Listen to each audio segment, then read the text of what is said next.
Hello! So, I got the pleasure of getting to see the new Masters of the Universe reboot adaptation last night, and right up front, I'll say, it's fun. If you saw the trailers for this film and thought to yourself, this looks like fun, whimsical, light-hearted adventure movie with fun characters and fun performances that's not afraid to lean into the cartoony aspect, then yeah, that's exactly what you'll get. However, if you want anything further than that, you will find that this movie does come up short quite often. Now, before I get into the nitty-gritty of this film, I do want to say I was very excited to see this film before it came out, as I've been following its very, very rollercoastery production for many years. Originally, Sony Pictures had the rights to a lot of Mattel stuff. In Barbie's case, that lapsed over to Warner Brothers at the same time that Masters of the Universe lapsed over to Warner Brothers. Of course, we actually ended up seeing a Warner Brothers version of the Barbie movie, but for this movie, Warner Brothers kind of took a pass on it. Then I believe Netflix picked it up for a while, and before the rights lapsed, they made an animated show, which I believe had Mark Hamill as Skeletor, which I just love so much. Yeah, the rights lapsed back to Sony, and then after production, I believe it went to Amazon. But alas, we have the film here, and yeah, as I said, it's a lot of fun. I should preface up front that I came into this film and I'm coming into this review with no prior knowledge of the source material other than obviously seeing many of the clips of the original Masters of the Universe show that are seared into pop culture.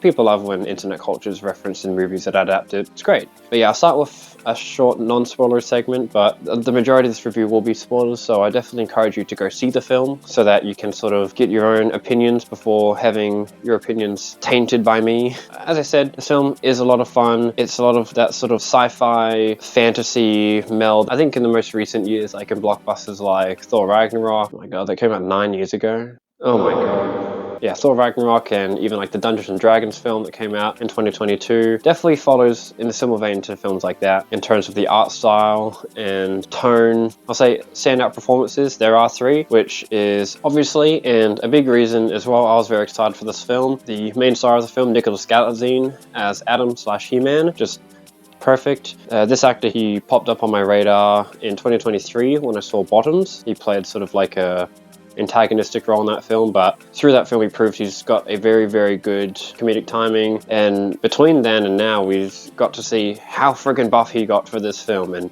he got really buff. Next, playing the same character but just a younger version flashback, is Artie Wilkinson Hunt, who plays young Adam/He-Man. Really, really good.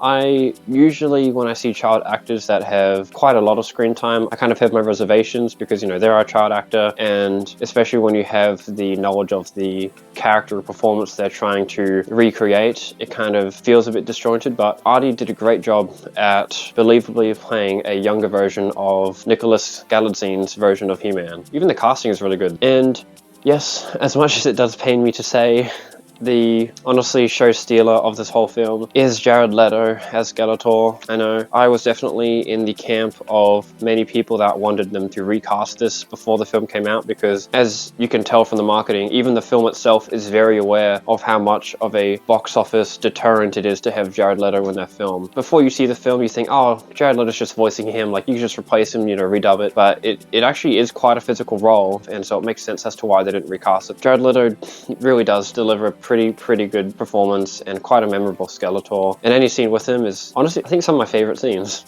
Past that though, I once again haven't seen much of the source material or know much of the lore. I jumped into this film quite blind with the universe, and I think the film does a pretty solid job of world building and explaining a lot of the sort of key bits of lore and information that are required to understand the general gist of the film. However, it definitely had many areas that it could have expanded upon a lot, especially considering that this world is sort of one of those fantasy sci-fi melded worlds. You'll see Skeletor's army, they have guns, they have laser guns, and they're fighting the army of Eternia, and you're like, oh, okay, they must be triumphing because they've got guns, whereas the army of Eternia, they've only got swords and axes, so this is probably a new technology to them. They're kind of unexpected. But then the heroic warriors, which in this film we get Mechanic, Ram Man, and Fisto, are also all kitted out in this futuristic cybernetic technology, which then makes you question, okay, why do these guys get it and not the rest of the army of Eternia? Things like that, where when you think about it just a little bit, you're like, okay, I need a little bit of elaboration on this. Same as well, this film does open on a flashback, and then the rest of the film, you know, exists in the present. And between those is about 15 years. When you return to Eternia, you kind of wonder, okay, what actually was happening in those 15 years? Because it kind of seems like a lot of nothing. And then everything that's referenced, you kind of go, okay, but how does that work? There are also very nice themes in this film that I think is very, very good to implement into something of this IP, which is the ideas of toxic masculinity, especially considering that, you know, through the fandom of Masters of the Universe and in general just the LGBTQIA+ community, He-Man has kind of become this like pseudo gay icon, despite not having any clear sexuality in the show, which this movie adaptation is not afraid to do, which I love. I absolutely love it. And it does utilize the initial flashback scene at the start of the film to introduce this concept of toxic masculinity that exists throughout the rest of the film. However, as nice as it is to have that topic in the film, it definitely is not expanded upon nearly as much as it should to actually have any real emotional impact in the audience. It's very, very surface level. Also, I don't know if it was just the cinema I was in or my ears are weird, but I feel like the sound mix was a bit strange. I found a lot of the music would overpower the dialogue a lot of the time, and even with Jared Leto's voice as Skeletor, of course it's behind a lot of vocal effects and vocal layers. I think most of the time when he was speaking, I did have a lot of trouble identifying exactly what he was saying, just with the vocal effects and then also with the sound mix of the music usually being just as loud as the dialogue. I don't know if that's a film thing or even it's just my ears that are fucked from being a muso for many years. I know, but it's just something I noticed a few too many times, I think. You know what? I'm just gonna get into spoilers, whatever. I can't help it. First of all, the biggest taste I had in my mouth after leaving this film was just the idea that the plot felt very, very juvenile.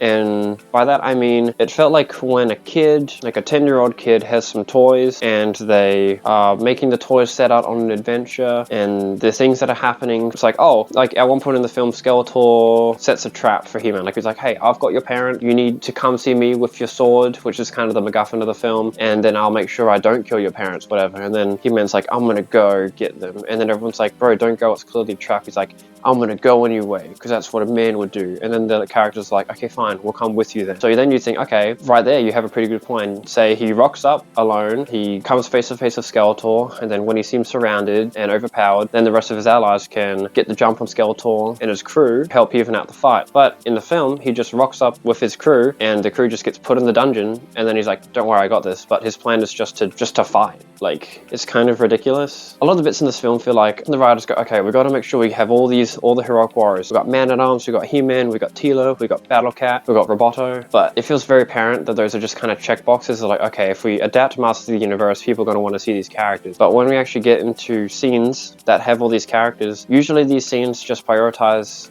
two characters, and the rest of these characters very, very quickly fade into the background. I should just go through the plot. Okay, so right off the bat, the film opens. We're in a medieval fantasy land, and a skeleton-faced warlord rocks up and fights the king of this kingdom and overtakes it, and this then inspires the king's child to dedicate his life to exacting revenge and retaking his kingdom. And if that sounds familiar to you, it is because that is pretty much beat for beat the exact same plot of the opening of Mortal Kombat 2, which came out literally just a few weeks ago. And of course, this film wouldn't have known that these plot beats would intersect, and I'm sure this definitely isn't just exclusive to those two films, but considering that these two specific films with the same sort of vibe came out very, very closely to each other, on a meta level, it just kind of took me out of it at the start, especially considering I think it was much better done in Mortal Kombat 2. Whereas in this, the flashback scene that the film opens on, it feels like it lingers far too long. Like, it goes for about 15-20 minutes, which I think is a little bit too long for a prologue, especially considering a big draw of this film is getting to see the main star, Nicholas Galadzine, and instead we are not getting to see him for the first 15 to 20 minutes. This unfortunately isn't the only instance of the film kind of ruining your immersion, because on a meta level, it's following beat for beat the same plot points as movies very, very similar to this. Notable examples are, at one point, He-Man's delivering a very inspiring speech to everyone. He's like, man and woman and whatever that thing is. And if you recognize that joke, it's because that same joke was done in the Super Mario Bros. Movie about 2 or 3 years ago. And then even like the very end, there's a running gag in the film where He-Man on Earth, he has a roommate, and whenever we go visit their house, the roommate is sitting alone, crying, watching some sad film. At first it's The Notebook. Also beat for beat, that joke was done in Ant-Man and the Wasp in 2018. And probably many other films it's been done before. Like, I'm not saying this film is exactly copying that, but like, because on a meta level, the jokes it has are jokes I've seen before very recently, in cinematic pop culture, and it keeps happening over and over. Every time you get another joke that reminds you of another joke, it makes you think about the fact that the joke was already done in a previous film. And the climax of the film, He-Man, he's beat down, he's having a vision with the sorceress lady, and he's like, man, how am I supposed to defeat Skeletor? He broke my sword, he destroyed my sword, what am I supposed to do? And then, the sorceress goes, you don't need the sword, you've always had the power, not the sword. And if that sounds familiar, it's because in Thor Ragnarok, that same thing happens. Hela, she's got Thor by the throat. He has a vision where he talks to his dead father. He's like, oh man, Hela broke my hammer. What am I supposed to do? I can't beat her. And Odin's like, well, you're not the god of hammers. You're god of thunder. You have the power, not the hammer. It's exactly the same thing. And even the very end of the film had a very Fan Four-sticky energy to it. In the film, there's a sort of running joke that because He-Man was transported away from Eternia at the age of 10 and had to draw all these people he knew from his life and all these epic warriors and heroes to remember them, he created sort of funny names for them, which is the film's justification for why the heroic warriors have such weird names as they're named in the toy line. Which I think is very creative, but I like the way that was done in the initial scene where they explain it. However, bringing it back right at the end of the film for He-Man to name himself feels a little bit unnecessary almost. The scene overstayed its welcome. In that opening sequence, there's 3 or 4 individual scenes within that opening, which is I think what makes it so long. But one of the first ones is young Adam being trained by Idris Elba's Man-at-Arms, who was great. Idris Elba's just so good in everything. I think, honestly, Idris Elba's best performance in the whole movie is during this starting chunk, because his characterization is quite different in the start versus when it is at the end, which I'll get into. They touch on the idea that young Adam, he knows he's not what his father wants him to be. He comes from a long line of warriors, long lineage, except he himself, he's not naturally a fighter. He's more empathetic, he's a speaker. We see him sparring with Teela, and whilst Teela is an amazing combatant, Adam, instead of trying to properly fight, instead he's speaking to distract her and gain the upper hand, which is a pretty fun way of representing his character and how his character differs from all the other brawlers we see throughout the film. It makes him stand out, which I really like. And they use that to touch on this idea of toxic masculinity and how Adam feels weaker because he is not what he thinks his dad wants him to be. But yeah, then He-Man gets lost, sent to Earth. He's told explicitly,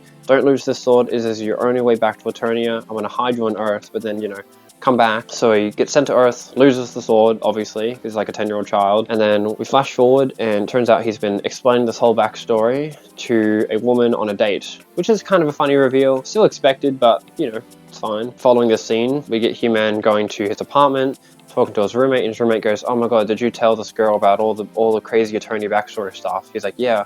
Which, tells the audience that he has this type of conversation a lot, probably with a lot of different random people he's been on dates on, and this specific conversation is probably one he's had a lot with this roommate, where the roommate goes, can you just ignore the stuff, just let go of it? And then we get, a little scene of He-Man thinking about Eternia and really longing for it. That inspires him to take a drawing he's drawn, and his whole room is full of drawings of the sword. He takes a drawing of the sword, he puts it into Google, and then he reverse image searches it. This inspires him to start looking for the sword even at work, which he even gets talked to about at work by his boss, and was like, hey, listen, if you keep looking at swords, we're gonna fire you, because why are you looking at weapons at work? Which, yeah, why are you looking at weapons at work? And then during this conversation, he gets a text from someone who's like, I found your sword, dude. And the movie kind of puts him into I feel kind of an unrealistic scenario of the boss being like, this is literally a dilemma right now. Either choice has consequences. You'll have to pick up your phone right now and get back to this guy's text message, which means you're choosing the sword over your work and you're fired, or you just ignore your message right now, get back to work, and just get back to your message later. Even do it on your lunch break, whatever. And then he can't help himself. He picks up the phone and he leaves and basically gets fired. Which, dude, why wouldn't you just say, okay, yeah, I won't look at swords at work anymore, because now you don't need to, because someone apparently found your sword. Then leave the meeting, go check your phone in the bathroom. Okay, amazing, wow. It feels too constructed of a scene, and it doesn't have the sort of cartoonishness to justify the unrealism of it, especially because they try to make the real world stand in a very stark contrast to Eternia, where Eternia is very high fantasy and whimsical, whereas the real world is very real and depressing. But yeah, he goes and finds the sword literally in the same city he's lived in. So this is 15 years after he got lost as a child, and you're telling me he never once thought to take a picture he drew of the sword and put it into Google to reverse image search it. Or even if that technology didn't exist, he didn't think to go there's a lot of ways he could have looked for the sword before right now. And it feels strange that like the catalyst for why he started doing it right now feels a little bit unbelievable, because like clearly he's been on several dates before where he's talked to people about Eternia, and he's talked to his roommate before many times about how he can't be talking to people about Eternia. So it feels like because he's had all these conversations before, it doesn't feel like a strong enough catalyst for why he's over obsessing over the sword now. He goes to get the sword, he finds it in a comic book store, and you know, he wrestles it off of a statue of a guy from a game or show or something. Everyone's just watching him do it. They're like, the comic book staff like, no, don't do that. But they're just kind of watching him, then he wrestles it out and he runs away, and then even there's a comedic bit where the comic book clerk is like, oh, are you single? Which like, I thought is a funny riff on the idea that like, this man is freaking massive. He's a kind of quirky but super buff man. Like at the end of the day, even though he's kind of dumb and weird, he's still very attractive. That's what I sort of thought they were doing there. But then like there's a lot of scenes, I'm just gonna get into it now. At one point he's at the gym, he's fucking massive, but he's at the gym and he goes to pick up like a 14 kg dumbbell. He's like, oh man, this is heavy. I'm like, bro, that is not heavy for you. You could probably lift one of those up with your pinky toe. I know for a fact. And then Dolph Lundgren has a cameo appearance, which is cute, you know, get the past human, love that. Except the cameo goes for a bit too long because he gives him advice in a very, very overly meta level, because he's like, hey, do you have any advice for me, Dolph Lundgren? Dolph Lundgren's like, you know, just back yourself, just believe in yourself. And I'm like, okay, so the construction of the scene is that he's new to the gym and he wants to ask a regular gym goer what to do. But the advice the gym goer is giving him does not apply to the gym. And also, Nicholas does not realistically look like a man who has never been to a gym, because he looks like he could eat 5 of me in one sitting. And then in the midpoint of the film, he uses a sword, he gets the power, and there's a scene where it blows all of his clothes off and he's skinny underneath, and then he becomes buff. So then I go, wait, what? Were you trying to convince me that up till now, this entire time, that man is supposed to have been skinny? This man who's, I can see his fucking delts through his shirt, and his delt is bigger than my fist. You're trying to tell me he wasn't buff under there the whole time? Because if so, why was the comic book clerk attracted to him in the first place? Why don't all these attractive women go on dates with him? Because he's an attractive looking man. His face is nice, his hair is luscious, his muscles are fucking ginormous. So what? I don't get it. It's just that, honestly, out of everything in this film, the sci-fi fantasy film, that is the most unbelievable part to me, is that it's trying to convince us that he was not already buff. Man, I gotta speed this up. Because he grabbed the sword, he gets arrested by some police, and then they get stuck on the highway because there's a traffic jam. And then the police just leave the car. But it's not one of those police cars with like a cage where like the person in the back seat cannot get out at all. Like he can get to the front seat if he wanted to, and the police just leave. It's not even handcuffed. And it turns out the traffic jam has been caused by some beast, some monster. It's trying to attack him. Then he gets saved by Tila, and he's like, whoa, what the frick, Tila? And she's like, Adam, what the heck? And then he visits the remaining survivors of Eternia, because we see that Eternia is completely just devastated, just destroyed kingdom. No one lives there. Not even like Skeletor has taken it over and he's like got his little army just hanging out there. Skeletor's just like sleeping somewhere, but nothing's there. It's just very, very dead. Like it must have been empty enough for Tila to confidently drive past it on the way to her secret survivor hideout, which is how Skeletor finds out where they are, which is just ridiculous. And yeah, they find a secret survivor hideout. They're in like these cool little like stalactite cities in like a big cave. Kind of like it. Cool art design there. Then we get Adam visiting the rest of the heroic warriors, where, and I do like the scene in a very comedic way. He sort of goes like, oh, you're Ram Man, and he's like, what? And then you're Fisto. He's like, bro, what the fuck? He's like, yeah, because you fist people. Like the film has a few like kind of crude jokes like that, which I do like, because the heroic warriors, I guess, are so offended by Adam nicknaming them these things, and also because they kind of don't believe that he's who he says he is, even though like he kind of clearly is. For some reason, they send not just Adam, but also Tila into a prison cell within the city, which inside of this prison cell is Roboto, who we find is actually a robot so strong that she can just walk through the door and break out of the prison cell. So it's like, why would you put them in the same room as the robot who could do that? Also inside of the cell is Idris Elba's character. And yeah, we find as well that Man-at-Arms, he's a drunk now. He's let his hair grow, like he's all disheveled, because in the opening scene, he sort of has a one-on-one with Trapjaw where he gets defeated, and Trapjaw's like, you failed your task at protecting the royal family, you failed. In my head I go like, well, like he did a good job. Like he lasted way longer than everyone else. He did prevent Trapjaw from getting to the rest of the family, and also because his fight with Trapjaw went so long and the royal family ran off during this fight, even if Man-at-Arms did beat Trapjaw, by the time Man-at-Arms would have caught up with the rest of the family, they've already been surrounded by Skeletor and his crew. So that if Man-at-Arms rocked up, he would have just been blasted by Skeletor or Evil Lyn. Like, no outcome was actually changed by him winning or losing this fight with Trapjaw. But what's weird to me is that he has this internal struggle throughout the entire film. At no point does a character say to him what I just said. Do they go, listen, like, you're being too hard on yourself, like, you didn't fail. If anything, they just hone it in more. Like, Teela's like, yeah, you are a failure. Look at you. You were this guy, but now you're not. It's like, dude, what the fuck? Right after this scene, everyone, they escape. He-Man confronts some of Skeletor's goons, mainly Trapjaw, who looks very accurate, looks amazing. He has a sword, but instead of trying to use it to fight, he goes, how about we just talk this out? And he sort of utilizes some of his upbringing from the human world, especially in his job in human resources, which I also really love. Great, amazing.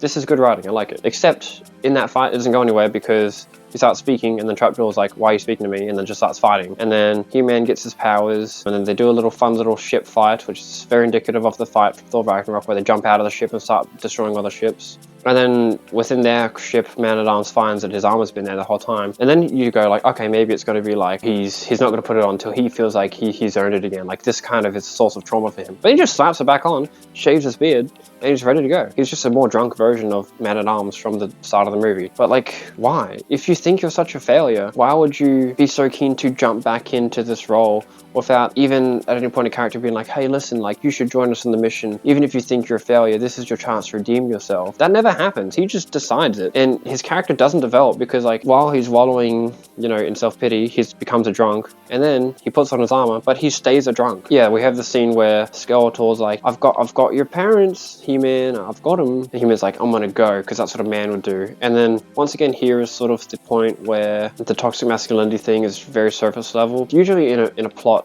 you'll have your protagonist, but you'll also have what's known as their foil. And usually this foil is an antagonist, but doesn't necessarily always have to be. It could actually be one of their closest allies. One of the other main characters of the film. In this case, Teela. I don't know if it was intentional or not, but Adam and Teela are kind of both victims of toxic masculinity, but in two different directions. For Teela, because she was trained by Man-at-Arms, it inspired her to be strong and not to become the version of toxic masculinity that was being trained to her, but to be above it. And for He-Man, you know, because he's also been trained by Man-at-Arms, and where these ideas of toxic masculinity made Adam feel weaker and have less trust in himself, it made Teela more inspired to be stronger and trust herself more to not turn into that ideal of toxic masculinity. Very cool, you know, dichotomy there, except it just never really jumps into it more, because honestly, after Man-at-Arms suits up, we don't really get much dialogue of Teela anymore. You know, she's still in scenes a lot of the time when she speaks, but the main character that Adam shares dialogue with after Man-at-Arms suits up is Man-at-Arms, which is kind of unfortunate. It's another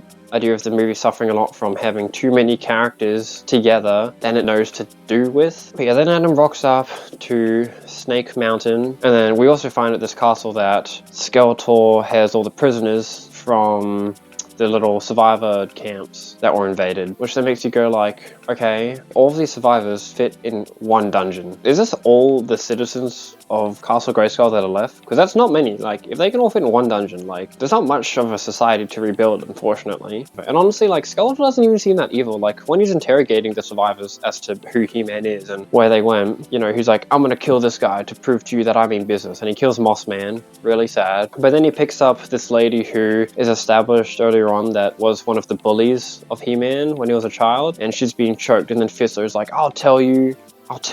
And you go, okay, he's telling him this because he already didn't really like Adam and doesn't really respect him, so this is a little bit of a betrayal. And he spills the beans, and Skeletor's like, okay, thanks. Well, you're all free to live now. Like, you'll go to my dungeon. You'd think, like, since he's got the information he wants, he'll just kill them all. It's kind of not that evil. And then also, with Fisto sort of betraying him like this, makes you go like, okay, well, why not just spill the beans before he kills Mossman? And also, it's never acknowledged later that he's like, oh, by the way, the reason Skeletor knew to find you is because I told him. You know, I'm really sorry about that. Or even, like, maybe he turns into a villain for later in the film. Because I know, like, in the original show, like, characters kind of flip-flop here and there sometimes. Usually it's like Manny Faces or something like that. Would have been a good character to have that, actually. So yeah, He-Man goes to the castle.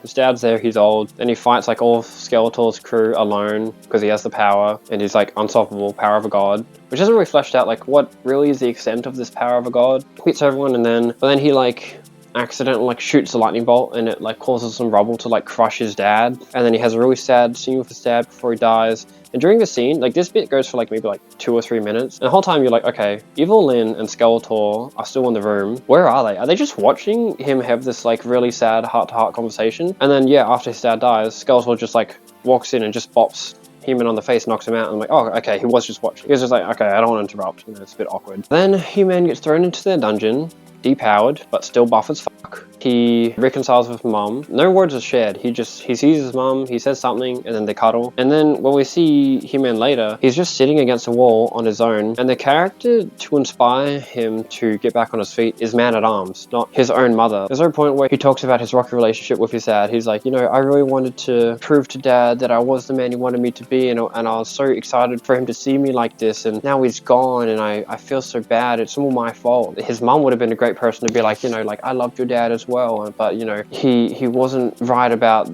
a lot of the ways he treated you, and I don't think you should have let it impact you that hard, and you have done a good job, and he would be proud of you, blah, blah, blah. Like, instead he just talks to Man-at-Arms, and he's like, you know, Man-at-Arms, back when I was a kid, you told me to get back on my feet, so I'm gonna do that now. Man-at-Arms is like, okay, I'll do that as well. And then this very serious scene is unfortunately broken up by a comedic moment where Teela, like, has just been listening in the whole time, which, yeah, unfortunately, this film, just like any other blockbuster these days, suffers from the same issue that I cannot stand, which is this embarrassment to have any genuine serious moment that isn't footnoted by some comedic thing. And because like every scene does it now, in every like somewhat lighthearted adventure sci-fi fantasy blockbuster, I expect it in every scene, and it's never funny to me. That's what I mean. The film it's unserious, but like kind of to its detriment a lot of the time, because it actively will ridicule itself for having serious moments, which then just makes any sense of tension or stakes not feel important, because the movie is telling you that its serious moments aren't important. Then Teela's like, you know, I brought someone for you to see, and then it turns out it's Battle Cat. But I'm like, brought from where? How big is this dungeon? Where did you bring him from? It's just a rocky box with like a cage. Also, with that, I go,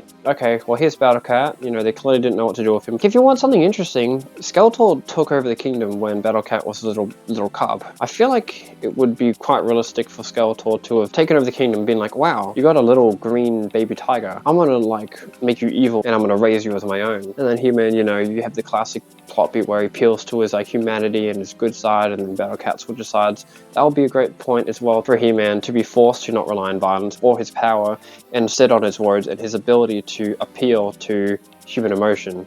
But they didn't do that. And then they devise a plan to break out. They break out. They put Roboto in evil mode, which turns out is something they could have done the entire time. Then they break out and they steal the ships, and they go to Castle Grayskull, where Skeletor is going with Evil Lyn, because he has to do something with the sword or something, I don't know. But yeah, we have the big battle, Grayskull, where Battle Cat and Teela and He-Man rock up, and then there's like a 1v1 times 3 sort of fight where like Battle Cat is also fighting the CGI monster from earlier, and Teela is fighting Evil Lyn, and Skeletor is fighting Adam, who's not powered up. But then like at one point, the climax of the scene is Skeletor destroys the sword, and Adam's like, what the frick, you just threw my sword. And then after that happens, the other 4 people in the room, Battle Cat and the CGI guy and Evil Lyn and Teela, they all just like, they're just standing and watching. Because every time we cut back to them, they're in the same position, just standing in the same spot with the same face, just watching. Like there's no exterior fighting happening or anything. Yet another scene of me thinking like, why do you keep putting characters in scenes if you don't know what to do with? Because while this is happening, the heroic warriors are fighting Skeletor's army in the rest of the kingdom, where we get, you know, Fisto fisting people, and we get Ram-Man ramming people, and Mechanic necking people, and then we have He-Man's bully lady shooting the shit out of people and demonstrating like a lot of really cool gun skill. In this movie, she demonstrates more skill with guns than Man-at-Arms does, who was like the gun guy, which makes you go like, okay, why not have Man-at-Arms be that character instead, to have these cool shooting moments, or even have Teela, because Teela is not doing much with He-Man and Battle Cat. Just have Teela with the rest of the heroic warriors and have her awesome action moment there as well. Skeletor stabs He-Man with his own sword. Teela's like, Adam, are you okay?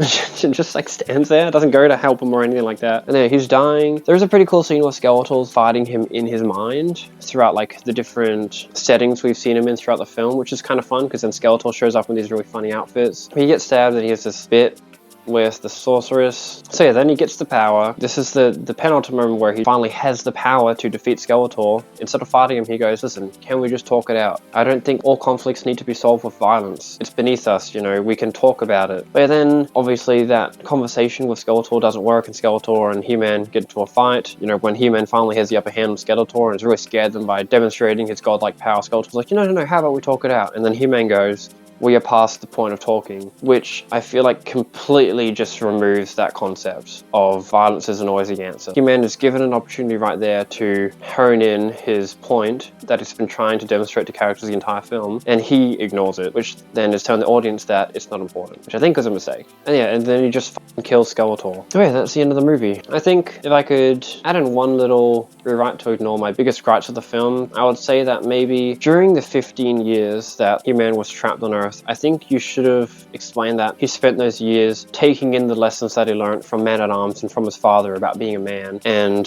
while he was trying to search for the sword, also tried to better himself. He became buff as fuck, and he learned sword skills, so that during the movie, once he gets the sword, he initially just solves all his issues with violence and fights Trapjaw without getting the power. Like, I think you've built up this idea that we'll get to see the characters be their full, proper extent of character right at the end of the film, get all their power, but then you do it at the midpoint instead. And when you do it in this film, he gets his power and he gets defeated by Skeletor. So then at the end of the film, when part of his plan is to get the power again and defeat Skeletor, you kind of go, well, you had the power before and you didn't defeat Skeletor, so why is it going to help you now? And that would be fixed if he didn't have the power and instead had the sword, but just used his epic muscles and his fighting ability and maybe a little bit of like super strength, because he's not like entirely human, to sort of progress the plot up to that point. And then right at the end, he gets the power, but even though he has the power to solve the problem with violence, he chooses that moment to do what he believes in, which is solve it with words. That would have honed in all these ideas of toxic masculinity. Like, he didn't even have the scene where he accidentally kills his father and he talks to him about it. He's like, you know, I learned how to sword fight and I learned how to be a warrior. I became strong just like you wanted me to. He's like, no, you're already what I wanted you to be. It's just the world wasn't what I thought you deserved or whatever. And even like, there's a few points in the movie where, as I talked about before, I think it happens twice, where He-Man comes to his house, his apartment, and his roommate is crying watching a movie, and then when He-Man rocks up, he quickly switches it off and, you know, hides his tears, which is another little like riff on the toxic masculinity idea. Except I thought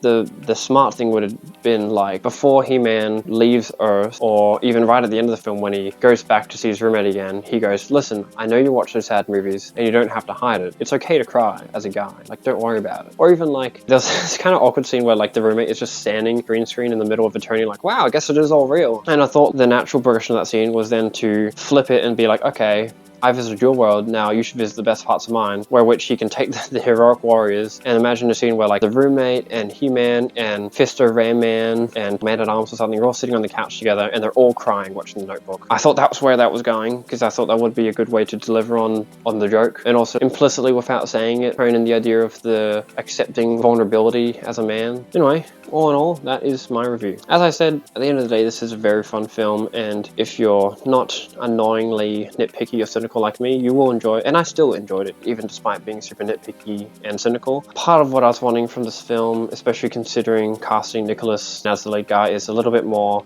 creative comedy and humor and wit, which unfortunately the film didn't deliver on. But also, if this film wasn't afraid to lean more into its more serious moments, and also more into the ideas of toxic masculinity, that would have utilized the full extent of its range, the humor side and also the very serious and earnest side, to then make this film very, very balanced on all fronts, like in terms of depth. Like, this film, while being fun, it is just fun. So if you're going into it looking for any point behind its themes of toxic masculinity, you won't find that. But at the end of the day, it's a fun movie, and I hope they keep doing ones like this. Yeah, that's it. If you liked my ideas or hated them or have anything you want to share, please don't be afraid to leave it in the comments. I would love to hear it. These are my opinions. I'd love to hear yours genuinely, so please don't be afraid to share them. Yeah, thank you for joining me on the Kai Giovanni experience.